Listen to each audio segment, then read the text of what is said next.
Welcome to Institutes Read, a weekly reading of John Calvin's Institutes of the Christian Religion. We hope you enjoy today's reading.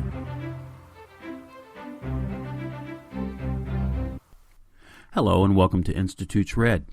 We are reading from John Calvin's Institutes of the Christian Religion, and we are on Chapter 5, The Knowledge of God, Conspicuous in the Creation, and Continual Government in the World. This chapter consists of two parts. The former, which occupies the first 10 sections, divides all the works of God into two great classes, and elucidates the knowledge of God as displayed in each class. The one class is treated of in the first 6, and the other in the 4 following sections. The latter part of the chapter shows that, in consequence of the extreme stupidity of men, those manifestations of God, however perspicuous, lead to no useful result. This latter part, which commences at the 11th section, is continued to the end of the chapter. Number 1. Since the perfection of blessedness consists in the knowledge of God, he has been pleased in order that none might be excluded from the means of obtaining felicity, not only to deposit in our minds the seed of religion of which we have already spoken, but so to manifest his perfections in the whole structure of the universe, and daily place himself in our view, that we cannot open our eyes without being compelled to behold him. His essence, indeed, is incomprehensible, utterly transcending all human thought. But on each of his works his glory is engraven in characters so bright, so distinct, and so illustrious, that none, however dull and illiterate, can plead ignorance as their excuse.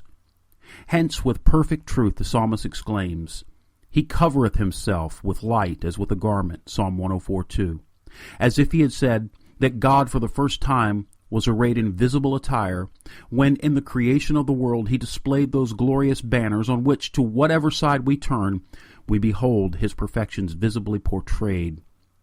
In the same place, the psalmist aptly compares the expanded heavens to his royal tent, and says, "He layeth the beams of his chambers in the waters, maketh the clouds his chariot, and walketh upon the wings of the wind, setting forth the winds and lightnings as the swift messengers." And because the glory of his power and wisdom is more refulgent in the firmament, it is frequently designated as his palace. And, first, wherever you turn your eyes, there is no portion of the world, however minute, that does not exhibit at least some sparks of beauty, while it is impossible to contemplate the vast and beautiful fabric as it extends around without being overwhelmed by the immense weight of glory. Hence, the author of the Epistle to the Hebrews elegantly describes the visible worlds as images of the visible, Hebrews 11:3. The elegant structure of the world serving us as a kind of mirror in which we may behold God, though otherwise invisible. For the same reason, the psalmist attributes language to celestial objects, a language which all nations understand, Psalm 19:1. The manifestation of the Godhead being too clear to escape the notice of any people, however obtuse. The Apostle Paul, stating this still more clearly, says, "That which may be known of God is manifest in them, for God has shown it unto them. For the invisible things of him from the creation of the world are clearly seen, being understood by the things that are made, even his eternal power and Godhead." Romans 1:20. Number 2. An attestation of his wondrous wisdom. Both the heavens and the earth present us with innumerable proofs, not only those more recondite proofs, which astronomy, medicine, and all the natural sciences are designed to illustrate, but proofs which force themselves on the notice of the most illiterate peasant, who cannot open his eyes without beholding them. It is true, indeed, that those who are more or less intimately acquainted with those liberal studies are thereby assisted and enabled to obtain a deeper insight into the secret workings of divine wisdom. No man, however, though he be ignorant of these, is incapable for discerning such proofs of created wisdom as may well cause him to break forth in admiration of the Creator. To investigate the motions of the heavenly bodies, to determine their positions, measure their distances, and ascertain their properties, demands skill and a more careful examination.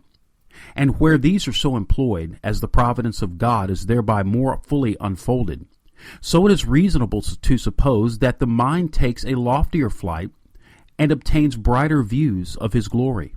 Still, None who have the use of their eyes can be ignorant of the divine skill manifested so conspicuously in the endless variety, yet distinct and well ordered in regard to the structure of the human frame. To determine the connection of its parts, its symmetry and beauty, with the skill of Galen, requires singular acuteness, and yet all men acknowledge that the human body bears on its face such proofs of ingenious contrivance as are sufficient to proclaim the admirable wisdom of its maker. Number 3. Hence certain of the philosophers have not improperly called man a microcosm, miniature world, as being a rare specimen of divine power, wisdom, and goodness, and containing within himself wonders sufficient to occupy our minds, if we are willing so to employ them. Paul, accordingly, after reminding the Athenians that they might feel after God and find him, immediately adds that he is not far from every one of us, Acts 17:27. Every man having within himself undoubted evidence of the heavenly grace by which he lives and moves and has his being. But if in order to apprehend God it is unnecessary to go farther than ourselves, what excuse can there be for the sloth of any man who will not take the trouble of descending into himself that he may find him? For the same reason, too, David, after briefly celebrating the wonderful name and glory of God, as everywhere displayed, immediately exclaims, "What is man that you are mindful of him?" And again, "Out of the mouths of babes and sucklings thou hast ordained strength," Psalm 8, verses 2 and 4. Thus he declares not only that the human race are a bright mirror of the Creator's works, but the infants hanging on their mother's breasts have tongues eloquent enough to proclaim his glory without the aid of other orders. Accordingly, he hesitates not to bring them forward as fully instructed to refute the madness of those who, from devilish pride, would fain extinguish the name of God. Hence, too, the passage which Paul quotes from Aratus, "We are his offsprings," Acts 17:28, the excellent gifts with which he endued us, attesting that he is our Father. In the same way, also, from natural instinct, and, as it were, at the dictation of experience, heathen poets called him the Father of men. No one, indeed, will voluntarily and willingly devote himself to the service of God unless he has previously tasted his paternal love and been thereby allured to love and reverence him. Number 4. But herein appears the shameful ingratitude of men.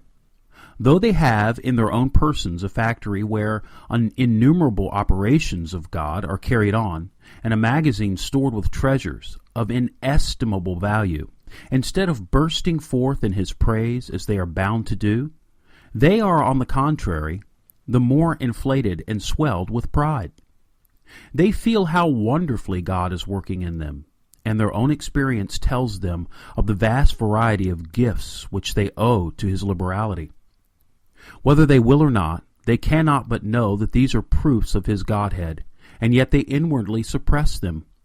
They have no occasion to go further than themselves, provided they do not, by appropriating as their own that which has been given them from heaven, put out the light intended to exhibit God clearly to their minds. At this day, however, the earth sustains on her bosom many monster minds, minds which are not afraid to employ the seed of deity deposited in human nature as a means of suppressing the name of God. Can anything be more detestable than this madness in man, who, finding God 100 times both in his body and his soul, makes his excellence in this respect a pretext for denying that there is a God? He will not say that chance has made him differ from the brutes that perish, but, substituting nature as the architect of the universe, he suppresses the name of God. The swift motions of the soul, its noble faculties and rare endowments, bespeak the agency of God in a manner which would make the suppression of it impossible. Did not the Epicureans, like so many Cyclops, use it as a vantage ground from which to wage more audacious war with God? Are so many treasures of heavenly wisdom employed in the guidance of such a worm as man? And shall the whole universe be denied the same privilege? To hold that there are organs in the soul corresponding to each of its faculties is so far from obscuring the glory of God that it rather illustrates it. Let Epicurus tell what conquers of atoms, cooking meat and drink, can form one portion into refuse and another portion into blood, and make all the members separately perform their office as carefully as if they were so many souls acting with common consent in the superintendence of one body. Number 5. But my business at present is not with that sty.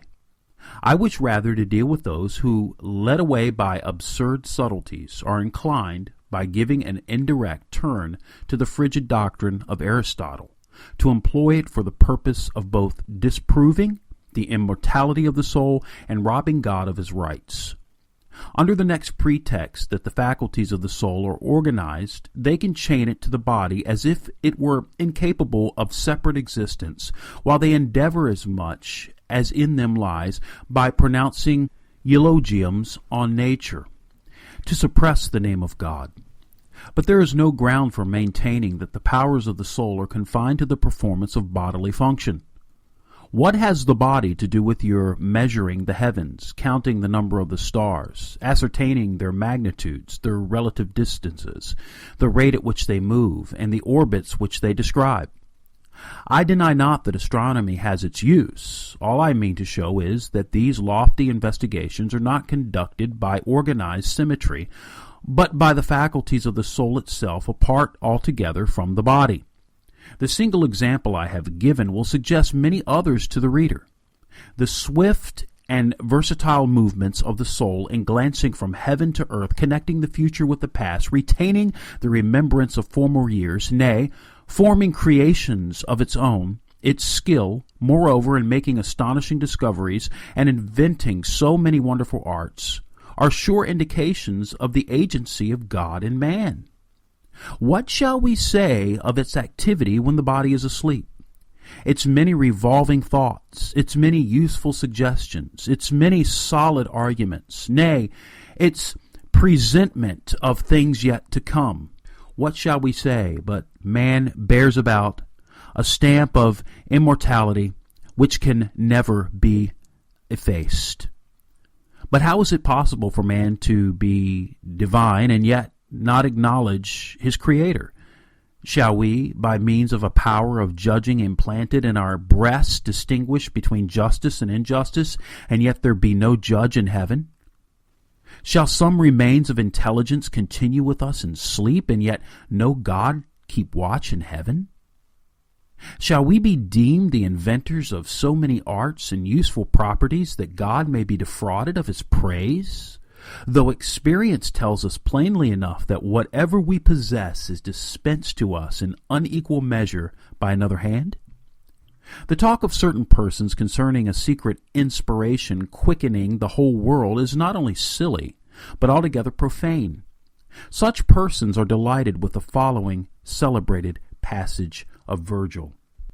Know first that heaven and earth's compacted frame, and flowing waters, and the starry flame, and both the radiant lights, one common soul, inspires and feeds and animates the whole. This active mind, infused through all the space, unites and mingles with mighty mass. Hence men and beasts the breath of life obtain, and birds of airs and monsters of the main. The ethereal vigor is in all the same, and every soul is filled with equal flame. The meaning of all this is that the world, which was made to display the glory of God, is its own creator. For the same poet has, in another place, adopted a view common to both Greeks and Latins. Hence to the bees some sages have assigned a portion of the God and heavenly mind. For God goes forth and spreads throughout the whole, heaven, earth, and sea, the universal soul. Each at its birth from him all beings share, both man and brute, the breath of vital air.